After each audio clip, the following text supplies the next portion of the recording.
No! This here is one of my several queen ants who died this week.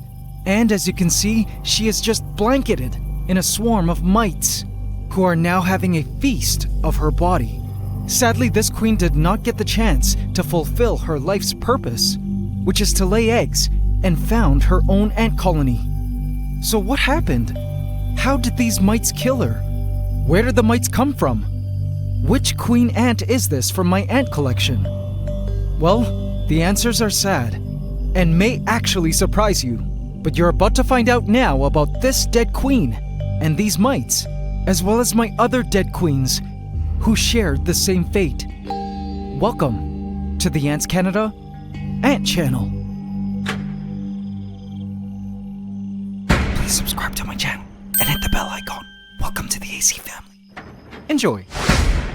Guys, I regret to inform you that I lost not one, but several queen ants this week, and all were covered in these mites.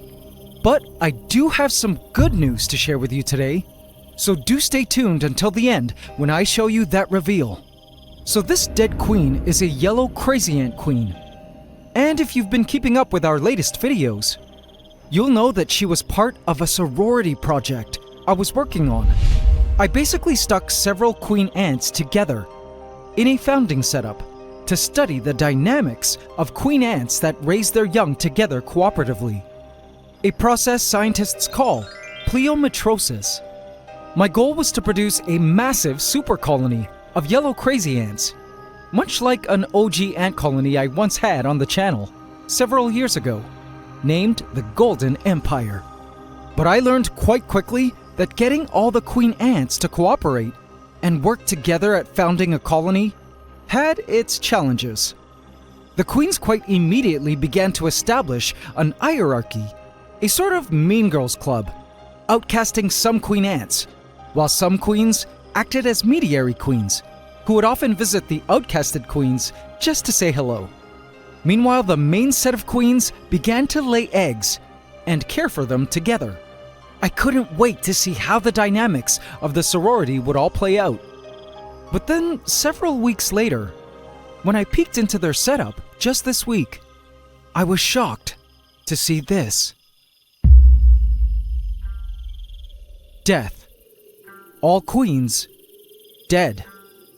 No workers, no egg batch, no living queen, and tons of mites feasting on their rotting cadavers.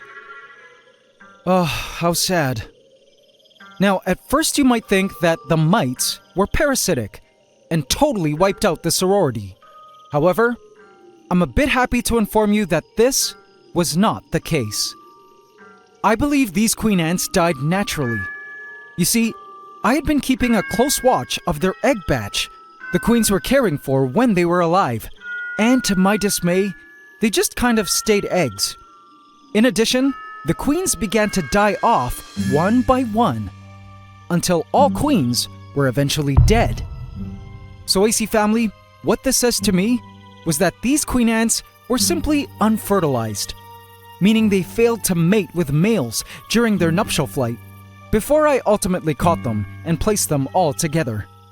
I'm sorry, AC family. I know a lot of you were looking forward to having a super colony of yellow crazy ants back on the channel, as was I. But unfortunately, things like this are all part of the ant-keeping hobby. So now about the mites. What kind of mites were these if they weren't the reason the queens died? And where did they come from? Well, these mites and the ants actually have what is called a mutualistically symbiotic relationship, meaning they depend on each other for survival. Though I'm not too sure about species, what I am sure of is that these mites are essential cleanup crew, sharing environments that ants inhabit. Mites like these eat up the ants' poop, their garbage, and their dead bodies. Hence the mites you see here, feasting on these dead queen ants. The mites overall keep the nests of the ants clean and mold-free. They also feed on decaying material from leftover ant food and molds that endanger the ant colony. These mites are simply cleaning up house now. The mites also probably ate up all remaining unfertilized eggs the queen ants laid when they were alive.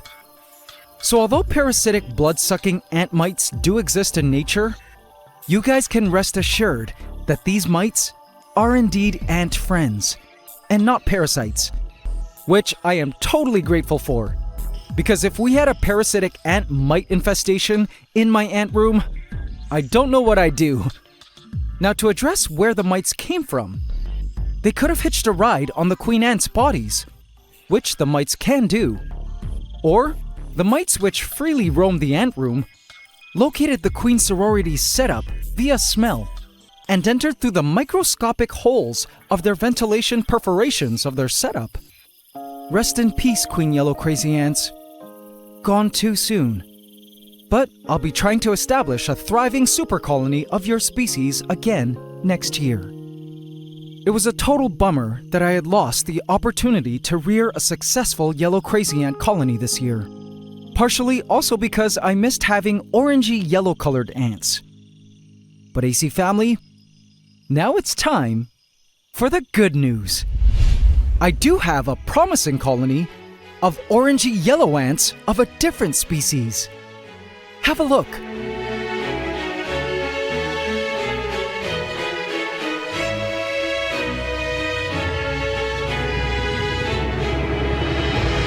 This young and energetic colony is a type of carpenter ant.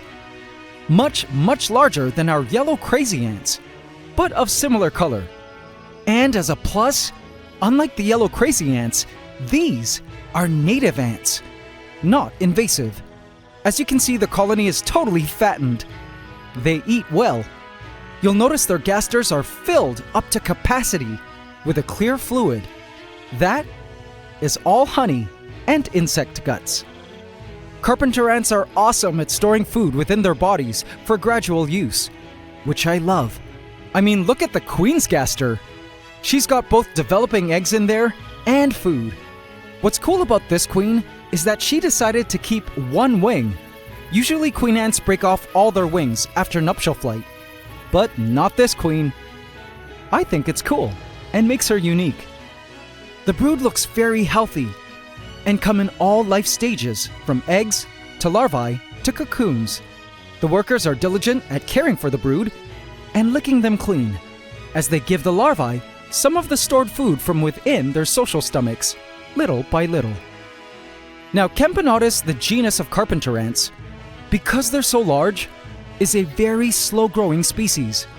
So it may take a while for this colony to reach an impressive, massive size. But you better believe I'm going to do my very best to ensure this colony continues to thrive. I actually have several other colonies of other carpenter ant species also in my stash that I'll show you perhaps in a future video. Meanwhile, I'll place this young budding ant colony back in the dark to continue growing in numbers in peace. And so, AC family, as you can see, it's not easy being an ant, especially a queen ant, starting off in life. There are 100 ways to fail and end up dying in the ant game. And in a lot of cases, it's really the luck of the lottery to be able to fulfill your life purpose as a queen ant, getting to the point where you amass a thriving ant colony.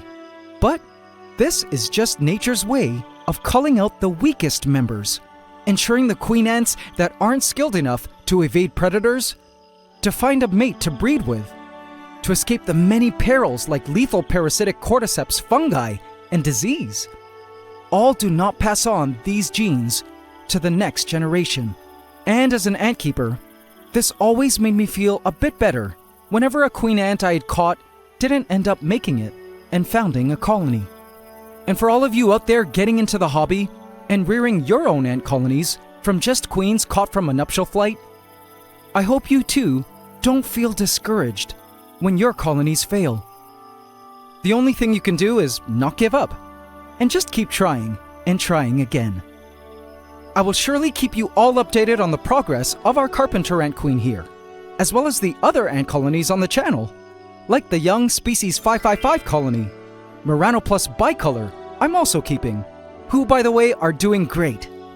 And I will also be sure to let you know if I'm able to find yellow crazy ant queens again during their next nuptial flight.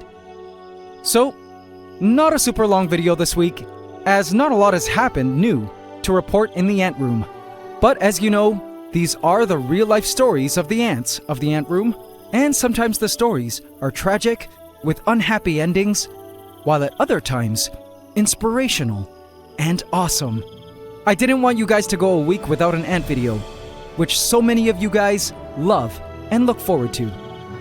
Speaking of which, I want to take the opportunity now to thank you guys for always watching these nerdy ant videos, for giving ants a chance and allowing them into your hearts, and being such an awesome ant-loving community, always helping me out with advice and suggestions, being a true participant in this never-ending and often shocking journey of discovery with me, as we care for the various ants on this channel who depend on us for their care. And guys, in case you haven't checked the sub count lately, we're creeping up to 5 million subs now, which is crazy. And I'm trying to think of an idea for our big 5 million subs milestone video. Let me know in the comments if you guys have an idea, because I still am stumped. It's gotta be good. Also, if you guys enjoyed this episode and learned a few things, I'd really appreciate it if you could hit the like button as well. Thank you all for watching and supporting the ants. It's Ant Love forever.